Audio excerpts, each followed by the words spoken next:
E se eu te dissesse que a história real que inspirou a famosíssima série Round Six é ainda mais assustadora do que os jogos brutais que vimos na tela? Um verdadeiro pesadelo da vida real, repleto de abuso, corrupção e um sistema de poder absolutamente desumano. Hoje você vai conhecer a Brothers Home, uma instituição que aterrorizou a Coreia do Sul entre as décadas de 70 e 80. Essa é uma história de injustiças, sofrimento e, principalmente, a luta para revelar a verdade. Mas antes, eu quero te fazer um desafio. Deixe seu like agora mesmo e inscreva-se no canal, porque isso ajuda muito a espalhar essas histórias importantes. E agora prepare-se, porque o que vem por aí não é para os fracos de coração. Vamos lá. Nas décadas de 1970 e 1980, a Coreia do Sul passava por uma transformação incrível, também conhecido como Milagre Sul-Coreano.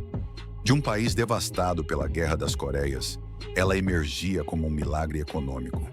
O mundo começava a notar esse progresso com os Jogos Asiáticos em 1986 e as Olimpíadas de 1988 em Seul se aproximando. No entanto, havia um problema. A imagem do país precisava ser impecável para o exterior, pois já estava sendo considerado um país de primeiro mundo. Foi então que o governo começou a limpar as ruas. E o que significava essa limpeza? Por conta desse crescimento econômico da Coreia, o governo queria passar a melhor impressão possível para todos que vinham de fora e viu a necessidade de sumir com pessoas em situação de rua, mendigos deficientes, crianças desacompanhadas e até mesmo trabalhadores informais, que eram arrancados à força dos espaços públicos e enviados para centros de reabilitação. Um deles era a Brothers Home, que foi criada em 1976 e oficialmente era considerado um abrigo, que na época era chamado de campo de socialização, e dava suporte a quem estivesse em situação vulnerável.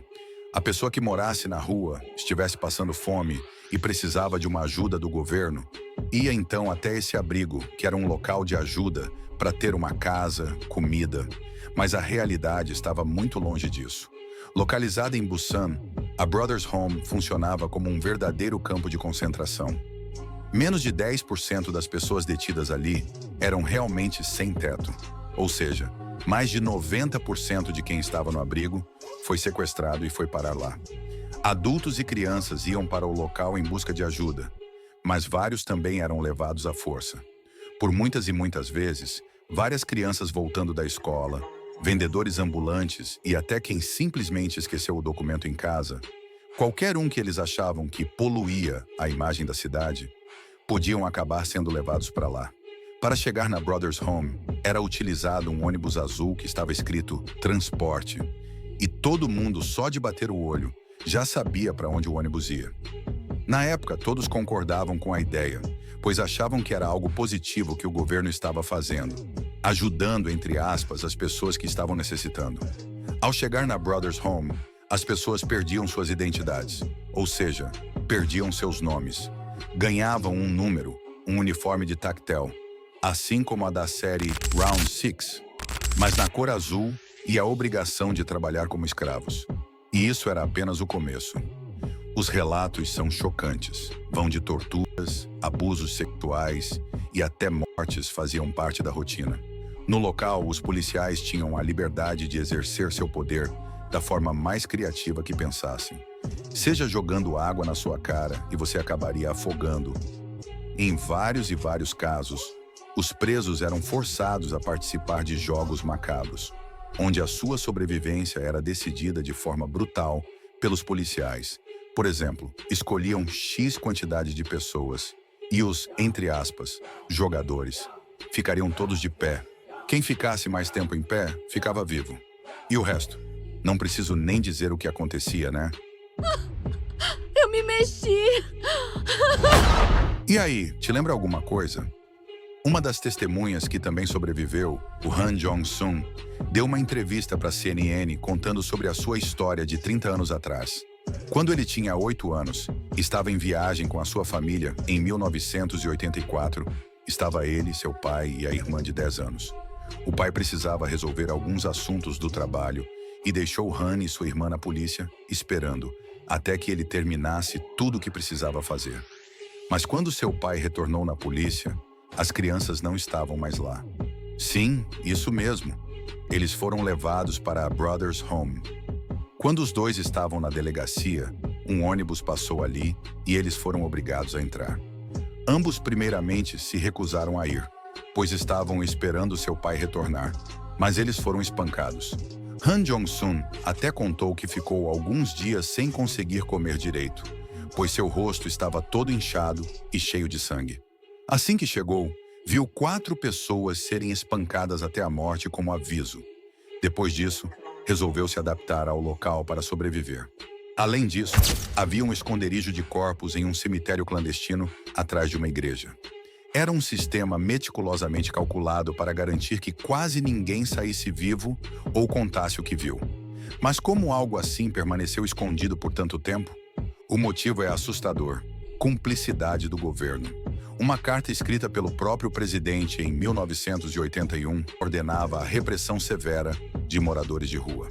A Brothers Home era financiada diretamente pelo governo, e seu dono, Park In-kyu, tinha um poder impressionante. Foi apenas em 1986, quando um promotor chamado Kim Yong-won decidiu investigar pessoalmente o local, que o horror começou a vir à tona. Kim descobriu tudo: a tortura, as mortes e o campo de prisioneiros camuflado de abrigo.